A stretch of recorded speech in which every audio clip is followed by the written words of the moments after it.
My name is Catherine. I'm 24 years old and work at a preschool.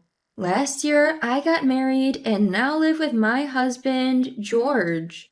He's 37 and works for a major corporation. So yes, there's a noticeable age gap between us. Before we got married, George was incredibly attentive and kind. He would always make reservations at wonderful restaurants for our anniversaries and never forgot to buy me a gift. When I was bedridden with menstrual cramps, he'd swiftly buy me painkillers and sanitary products. I appreciated how understanding he was. His maturity and adult-like handling of situations made him all the more attractive to me. However, after we got married, his kindness faded. What is this terrible tasting food? Now, such unkind remarks have become common. Before, he would always compliment even my mediocre cooking. But after marriage, he complains about whatever I make. He'd leave my food untouched and start eating food he'd picked up from a convenience store. But I followed the recipe. I think it tastes good. Reacting or replying back would be a major problem. If I showed even a hint of resistance, he wouldn't physically harm me, but he'd yell for hours on end. No matter how much I'd apologize, he'd keep shouting until suddenly it's morning. When this happens, it affects my job, so I've given up on talking back. This is the uneasy piece we've managed to maintain. I'm sorry, I'll cook better next time. Next time? When is that? You're so incapable. Don't you have any self-awareness as a wife? I'm sorry. No matter what he says, all I can do is apologize. I believe this is what you would call harassment. People often say you should see the true nature of your partner before marriage, but I failed at that. He used to be so kind. It was too hard to see this coming. His words hurt me daily, but I couldn't entirely give up, hoping he'd return to the way he was before. I couldn't get away from my husband because of these struggles. Then, as if to add insult to injury, I got news from my mom. She had been undergoing cancer treatment for a while, but unfortunately, it spread. It seems there wasn't much more they could do. The doctors gave her a year to live. I was blindsided and devastated. My parents' home is only about an hour drive from where my husband and I live, so I decided to visit my mom as much as possible. My husband didn't seem too happy about it. Every time I'd mention going to see my mom, he'd complain. You're neglecting our home to see your mother. What are you thinking? Mom's only got a year left, you know. I want to spend as much time with her as possible, so I don't have regrets. You think you're being a good daughter? You barely earn anything and can't even do the basics right. That's a bit harsh, don't you think? What's that? Got a problem? We live in this nice house because I'm the one earning the money. We lived in a house bought under my husband's name. Yes, he earned more than I did, but we couldn't buy the house outright, so we took out a mortgage. Before we got married, I offered to help with the mortgage payments. Back then, he sweetly insisted he'd handle it. Look at where that got us now. I might earn less, but I can help with the mortgage too. This house is under my name. It's my house. I knew arguing was pointless, so as usual, I just said, I'm sorry. When I apologize, he looks pleased, which I think is the safest way to handle things. After hearing about my mother's condition, I began visiting her more frequently. To not upset my husband further, I made sure to finish all the housework before heading to my parents. Sure, he'd complain, but I'd never talk back. I'd just keep apologizing. I didn't want to risk being banned from seeing my mom. Even after a tiring day, hearing my mother's voice would lift my spirits. Thank you for always coming over. It's nothing. I want to see you. Oh, what if we go on a trip, Mom? I want us to make memories. Oh, that sounds lovely. I agree too. We'll find somewhere close so it won't be too much for Mom. How about we go on your upcoming birthday, Mom? That sounds perfect. I'm all for it. I'm so happy. It'll be the best birthday.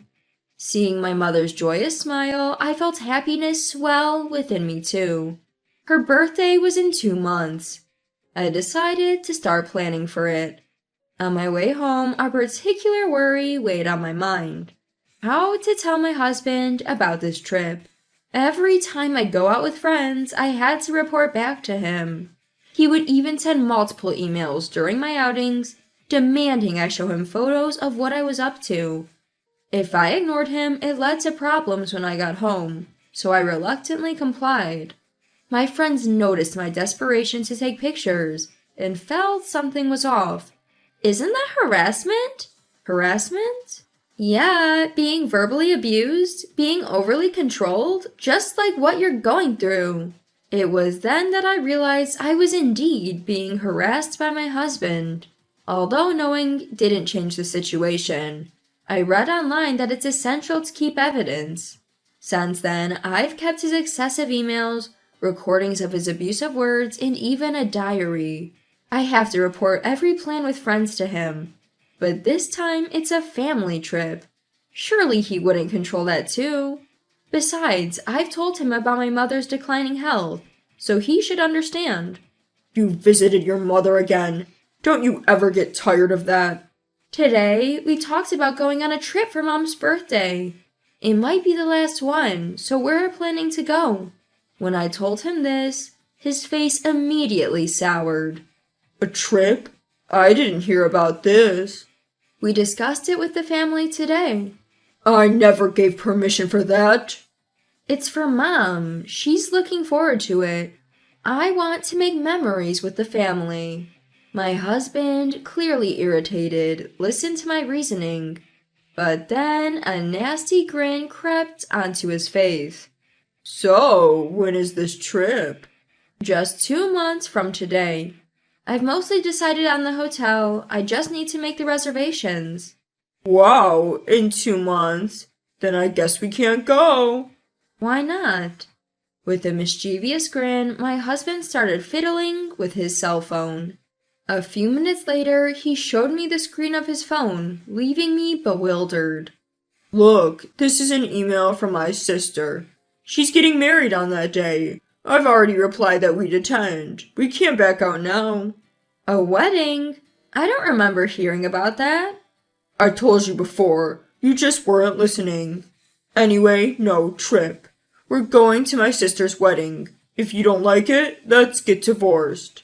You can't be serious. I had no idea a wedding invitation had arrived.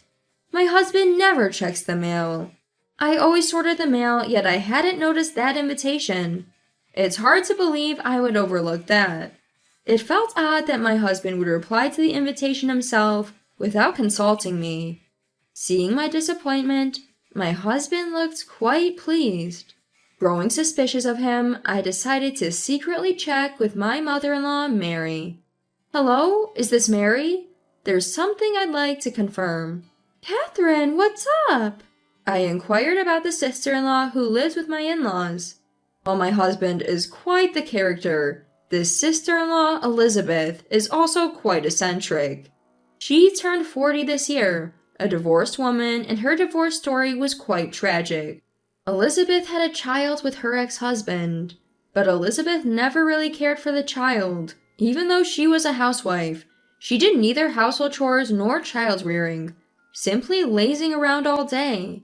There were times when her ex-husband would come home to find their child crying from hunger.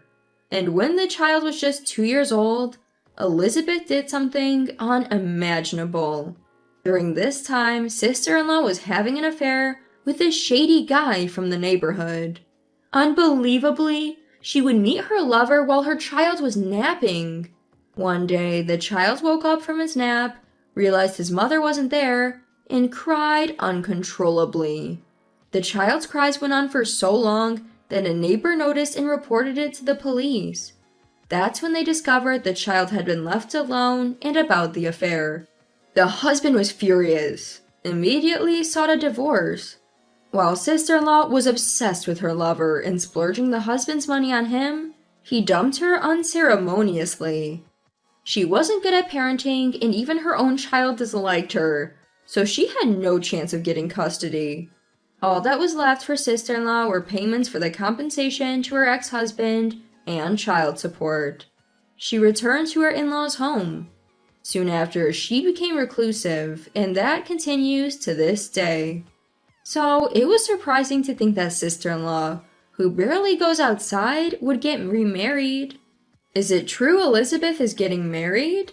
To my question, mother-in-law looked shocked. What? I never heard that. She doesn't even bathe or go out. And she hasn't even finished paying the compensation. It's impossible for her to remarry. Just as I thought, my suspicion was right. The story of sister-in-law's wedding was a lie concocted by my husband. My husband told me about Elizabeth's wedding. Also, my mom only has a year to live. I wanted to take her on a trip, but he told me not to because it was Elizabeth's wedding day. There's no wedding. I wonder what he's thinking. He even said he'd divorce me if I prioritized the trip over Elizabeth's wedding. Oh, I'm sorry for my foolish son. Please ignore his absurd comments and enjoy your trip with your mother. She'll be delighted. Thank you, I will. I felt relieved knowing mother-in-law is rational, unlike my husband. But at the same time, anger surged within me against my lying husband. Perhaps he just wanted to prevent me from traveling with my mother. After enduring so much harassment, I felt stupid for always complying. I decided to confront my husband. There's something I need to discuss. That night, I talked to my husband again about the trip. What? I've decided to go on the trip with Mom. I told you it's my sister's wedding day. Are you trying to embarrass me? It's a nice invitation, but my own mother is more important to me. So I can't attend on that day. Enough of this. Let's divorce. Leave my house right now. My husband suddenly began to shout, his face distorted in rage. Probably because for the first time, I had resisted and didn't obey him. He started flinging things, like the TV remote and books nearby. I desperately hid behind the couch, ensuring none of the thrown objects would hit me. Suddenly, a voice louder than my husband's rang out of my cell phone. It's you who needs to stop. When my husband recognized the voice as that of my father-in-law, Daniel, his face drained of color. Dad? I've heard it all. A lie about your sister's wedding? Threatening Catherine's with such deceit and resorting to violence. Unforgivable. I'm on my way. If you harm Catherine in any way, you won't get away with it. George, upon hearing his father's words, looked completely defeated and crumpled to the floor. He then began to mutter to himself in a hushed tone, This is bad. No, it's not my fault. They're misunderstanding. I didn't do anything wrong. Looking at him, I felt more scared than disappointed. Silently, I made my way out of the house. As I crouched by the entrance, my in-laws arrived. Mary! Thank you for helping. After hearing our son's words, I was certain something was off with him. I had shared with my mother-in-law the incident about the trip and my confrontation with my husband. Anticipating potential danger, she had suggested that I let her listen to our conversation over the phone. They informed my father-in-law too, ensuring they were nearby and ready to help if needed. We're going in to confront our son. If you're feeling up to it, Catherine, join us. We will protect you always. Daniel's words felt incredibly reassuring. I followed my in-laws back into the house where my husband was. Hey, the house is a mess. What have you done? As Daniel entered, my husband looked down in silence. You claimed it was about your sister's wedding to sabotage Catherine's trip? How pathetic of you. Why did you do such a thing? My husband mumbled his excuses. Catherine is so gullible. She listens to everything I say. I'm the one supporting her, yet she dared to stand up to me. Daniel sighed, clearly exasperated. Catherine, is my son supporting you financially? No, I work too, and we split the living expenses. I don't pay the mortgage as he insists on taking care of it, but it's not that I can't afford to. My husband glared at me. You earn less than me. Don't get cocky. Yes, that's true, but it's not by much, right? It's not like you're earning that much more than me. Shut up. You always talk too much. Just listen to me. He shouted and raged at me. But when father-in-law spoke, he instantly lowered his gaze and became silent. Don't you feel ashamed? Catherine has been trying so hard to make this marriage work, even with you like this. Catherine, he mentioned divorce earlier. You can really go through with it if you want. Honestly, I had been waiting for someone to say that. In fact, when I decided to bring up the vacation, I anticipated he'd talk about divorce, so I had the divorce papers with me. Yes, after this incident, I've realized I can't be with him anymore. I want a divorce now, but first, I showed him the record of everything he had done to me up till now. All the things you've done to me, it's been unbearable. I'll consult a lawyer and then proceed with the divorce. Make sure to set aside compensation money, so I don't end up like Elizabeth. The diary entries I kept, the relentless emails, the recording from earlier. Knowing the evidence I had, my husband's face turned pale. He probably realized he stood no chance. Also, you've requested a transfer to the countryside starting tomorrow. It's the toughest job among all the branches. Work hard there and fix that twisted attitude of yours. He seemed utterly defeated. He had used his father-in-law's connections to land his job at the company, and with father-in-law holding a higher position, he couldn't refuse. Moreover, because of the transfer, he'd have to give up our house, his pride and joy. He had lost everything in an instant and could only hang his head in defeat. I packed my things that same day and decided to temporarily stay at my in-laws' place. If I suddenly took my belongings and went home, my mother would find out about the divorce. I never wanted her to worry at the last minute, so I never told her about the divorce. Then came my mom's birthday. For this special occasion, we went to the Grand Canyon, a place brimming with nature, to help her rejuvenate. Turns out she visited this place when she was pregnant with me. I remember this place. When I was pregnant with Catherine, every time I dip into a jacuzzi, she'd give me a little tap from inside, like a gentle knock. Seeing my mom reminisce with such joy made me emotional. Look at how you've grown. Thank you for coming into our lives, Catherine. Being able to travel with my mom safely today meant the world to me. We had such a blissful time, just the three of us. Fast forward a year, and it's almost miraculous. My mother is still vibrant and alive. Apparently, the trip had been such a blast for her that she's been brimming with enthusiasm for more. Whether it's because of that or not, her health improved and she became more active than before. Now, once a month, she and my dad go on trips together. She says it's the highlight of her life.